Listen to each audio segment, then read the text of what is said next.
So Sam, what do you think? Coming back after 2 years, we drew the design 2 years ago, and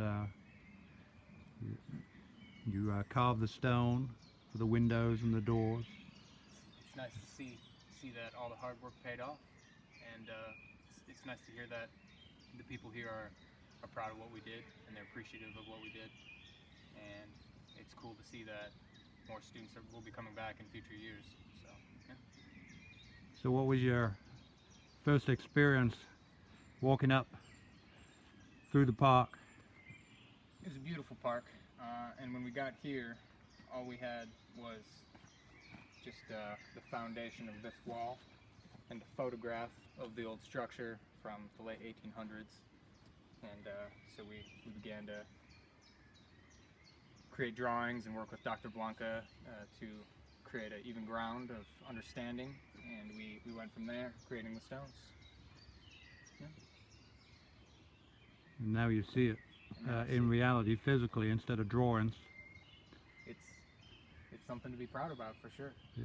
I was a graduate of the American College of Building Arts. Now you've graduated, and you think this was helpful in what you feel like you want to do in the future? Immensely. Being able to work with clients and come to an understanding of what they want and what you're able to give them as a craftsman is very important in terms of the end product, because you really need that understanding to have both parties happy in the end. And this was a successful project in that sense, very much so. So in the sense of those original drawings and that statement you've just made,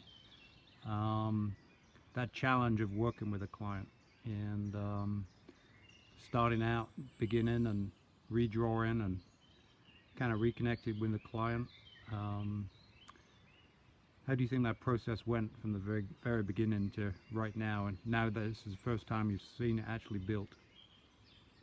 Well, it was a frustrating progress at first, because there was the language barrier, and they too didn't know exactly what they wanted, and so we had to start designing based on our own designs and our own ideas, and then continually present and redesign according to their new thoughts and ideas. Some things were left out, some things were added, and it ended up being a successful project. Are you happy? I am happy. Does it feel good to have something built? It does, for sure. Cool.